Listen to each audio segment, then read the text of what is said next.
Welcome back to The Explainer. Today, we're diving into two incredibly intense supernatural stories that zero in on a very specific theme: extreme consequences for bad behavior.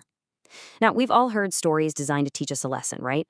But the source material we're looking at today takes that whole idea of learning the hard way and completely turns the dial up to an otherworldly level.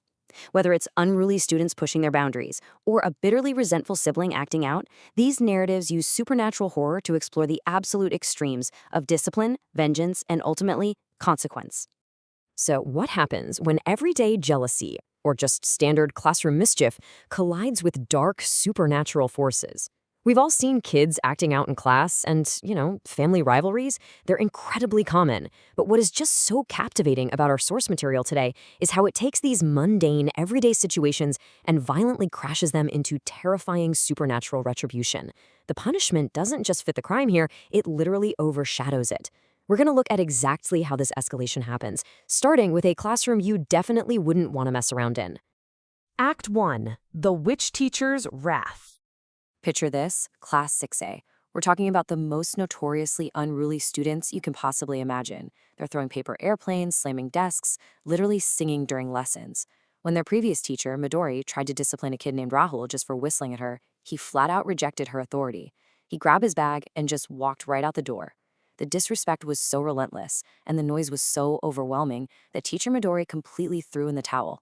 She went straight to the principal, asked to be reassigned, and basically left Class 6A completely without an instructor.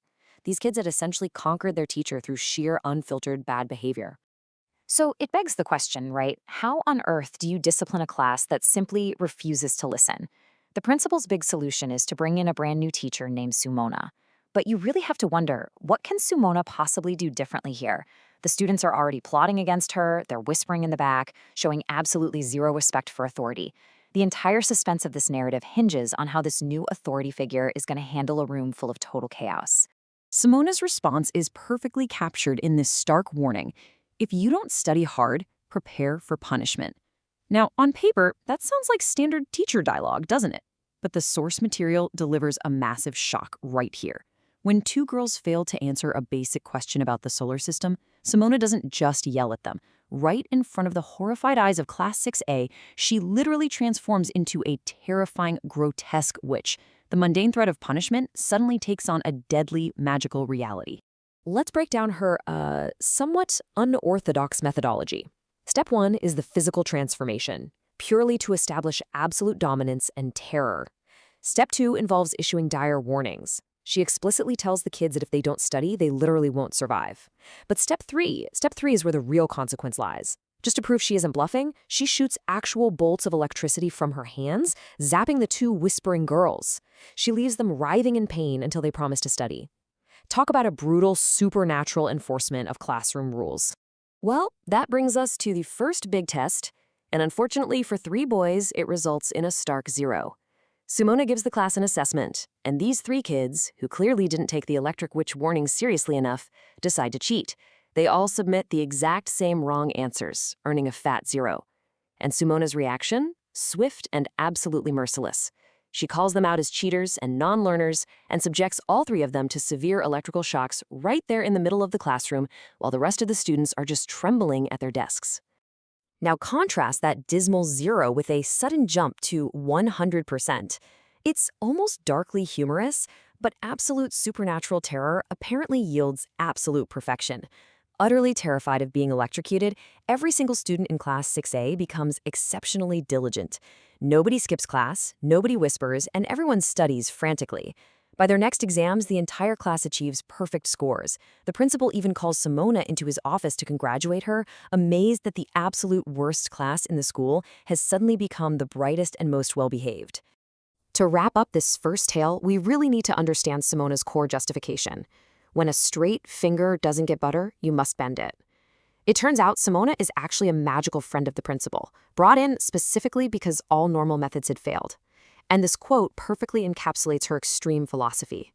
While she does express a tiny sliver of regret that she had to resort to physical electrical shocks, she firmly believes that extreme misbehavior requires equally extreme, forceful correction to get a positive outcome.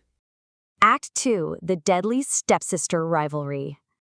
Okay, moving from the classroom into the home, we meet a blended family.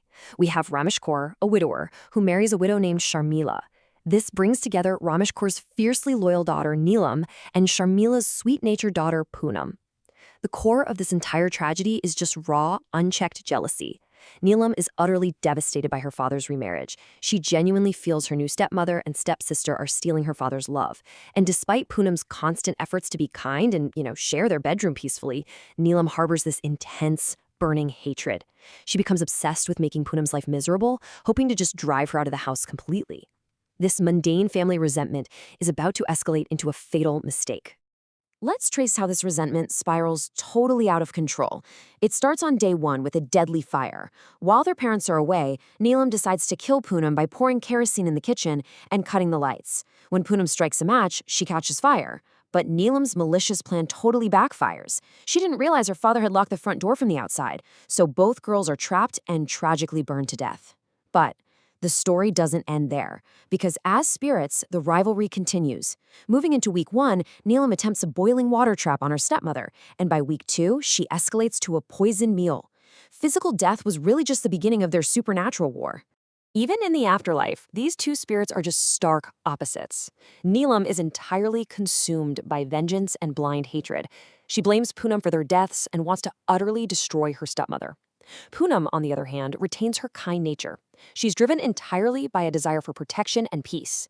She accepts her fate, but absolutely refuses to let Neelam's bitter spirit harm their surviving parents.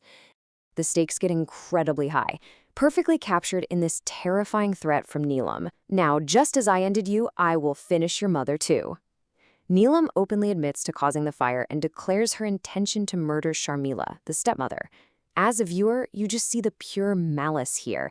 And because the parents cannot see these spirits, Sharmila is completely defenseless against an invisible, murderous ghost living in her very own home.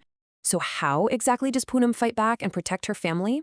Well, first, when Neelam magically turns Sharmila's bathwater into boiling hot water to scald her, Poonam intervenes and physically overturns the bucket right before her mother can use it. Later, when Neelam poisons Sharmila's food, Poonam goes to incredible lengths. She actually disguises herself as a male stranger. She rescues her stepfather, Ram Kishore, from a near-fatal truck accident on the road, brings him home, and then, just to ensure the poisoned food is disposed of safely, she actually volunteers to eat the deadly meal herself. Redemption from the grave. We've seen the extreme lengths Neelam will go to for revenge and the equally wild extremes Poonam will go to for protection. This brings us to the ultimate climax of these supernatural battles. The turning point happens right after that poisoned meal. Neelam, watching the stranger eat the deadly food, fully expects him to die. But when he doesn't, she follows him outside and watches the illusion fade away, revealing that it was her stepsister Poonam the entire time. Neelam suddenly realizes that the person she has been torturing and trying to destroy just saved her own father's life from a truck accident.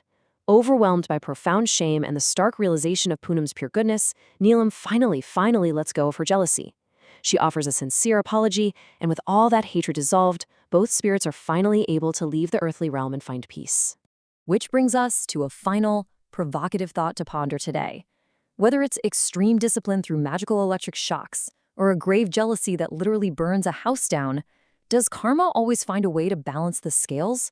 Both of these stories take ordinary human flaws, laziness, disrespect, jealousy, and apply a massive supernatural magnifying glass to the consequences. They really force us to ask ourselves about the true weight of our everyday actions. Thank you so much for joining me for this explainer. Keep analyzing, keep learning, and I will see you next time.